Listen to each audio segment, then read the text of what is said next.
દરિયામાં રહેલું છે ભગવાન શંકરનું એક પ્રાચીન મંદિર. આ એ જ મંદિર છે જેમનાથી પાંડવોને મળી હતી તેમના પાપથી મુક્તિ. આ મંદિરના દર્શન ફક્ત 5 કલાક જ થાય છે અને પછી આખું મંદિર સમુદ્રની અંદર વિલીન થઈ જાય છે. આ વાત છે ભાવનગરના એક નાનકડા ગામ કોળિયાક. તો આવો જાણીએ તેમની હિસ્ટ્રી.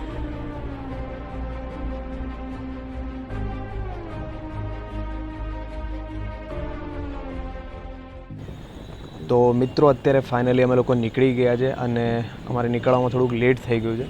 આઈ થિંક કે ભગવાનના દર્શન થઈ જાય, કારણ કે હવે ભરતી ચાલુ થઈ ગઈ હશે તો પછી લેટ સુધી અમારે બેસવું પડશે, કારણ કે મંદિરનો ભરતી ઓટનો ટાઈમ અમે જાણ્યા વગરના નીકળ્યા છીએ. લગભગ સવારમાં તો દર્શન થઈ જ જતા હોય છે, પણ હવે જોઈએ અમારા નસીબ. આઈ થિંક કે અત્યારમાં તો લગભગ આપણને પબ્લિક ત્યાં જોવા નહીં મળે, પણ હું તમને 2-3 ફોટોસ અત્યારે સ્ક્રીન ઉપર બતાવી રહ્યો છું. જે અહીંનો એક મેળો ભરાય છે, ભાદરવીનો કહેવાય, જે અમાસનો મેળો કહેવાય, શ્રાવણ મહિનાની. ત્યારે ફૂલ પબ્લિક થાય છે. કે આ વખતે તો લગભગ નહીં થાય, પણ જો આવતા વર્ષે કેમ કંઈ થશે તો તમારા માટે એ મેળાનો અમે લોકો ચોક્કસ બીજો વ્લોગ બનાવીશું એકાદો. મંદિરની સ્થાપના 5000 વર્ષ પૂર્વ પાંડવોએ કરી હતી એવું પણ મનાય છે. તો અત્યારે હવે વિડીયોને ફટાફટથી કરી દઈએ છીએ ટાઈમ લેપ્સ.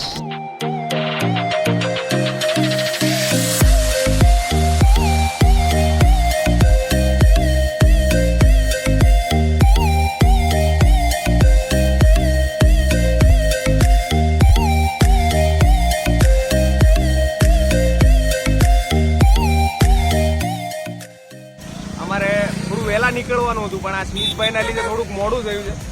હવે આ ભાઈ તું વહેલા જાગે, પણ આવો તો મારા ઘરે મોડો ને.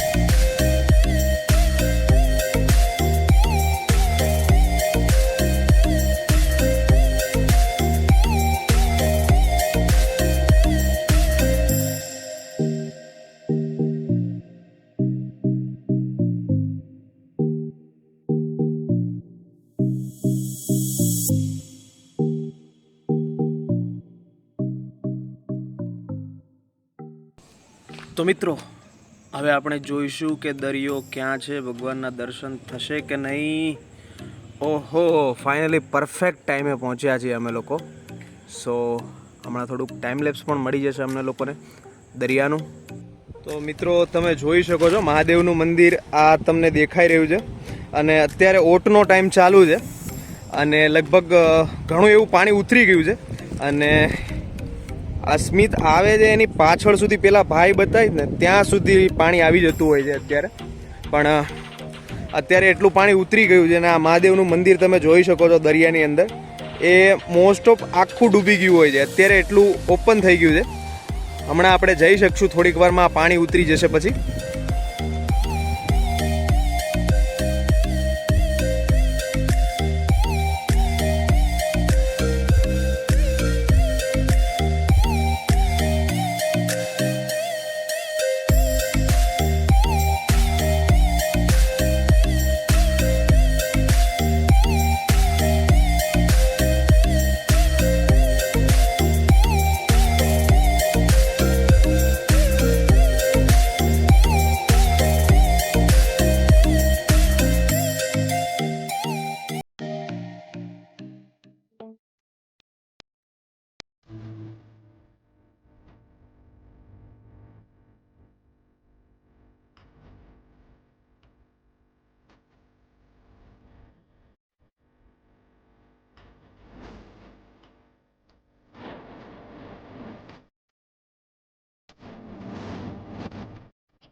તો ગાઈસ હવે પહોંચી ગયા છે નિષ્કલંક મહાદેવ.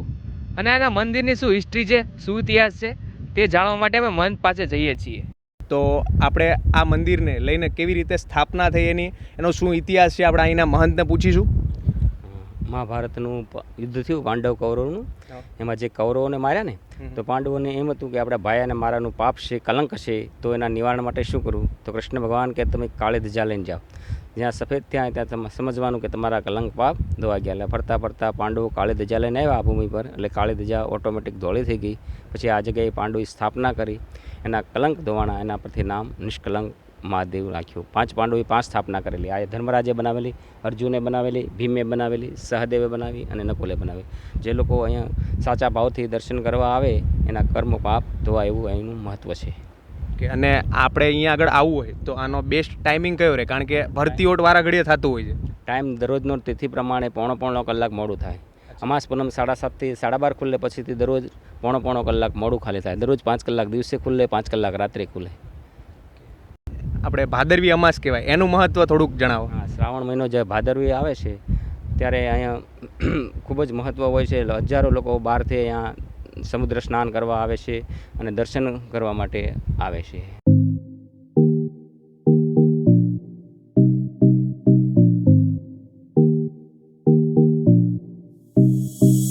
તો મિત્રો અમે લોકો અહીંયાથી અત્યારે રિટર્ન થઈએ છીએ. અહીંયા આગળ ફૂલ અત્યારે વરસાદ ચાલુ છે. અમે લોકો દરિયાની અંદર હતા, ત્યાં આગળ અમને અમારા શિવ મંદિર બતાવ્યું હતું ત્યાં આગળ, અને બસ બહુ વરસાદ પડી રહ્યો છે એટલે અમને અમારા બાઇકની ચિંતા થાય છે. બહાર પડ્યું છે તો અમારે ફટાફટથી ત્યાં આગળ પહોંચવું પડશે, કારણ કે નહીંતર પછી બાઇક નહીં નીકળે.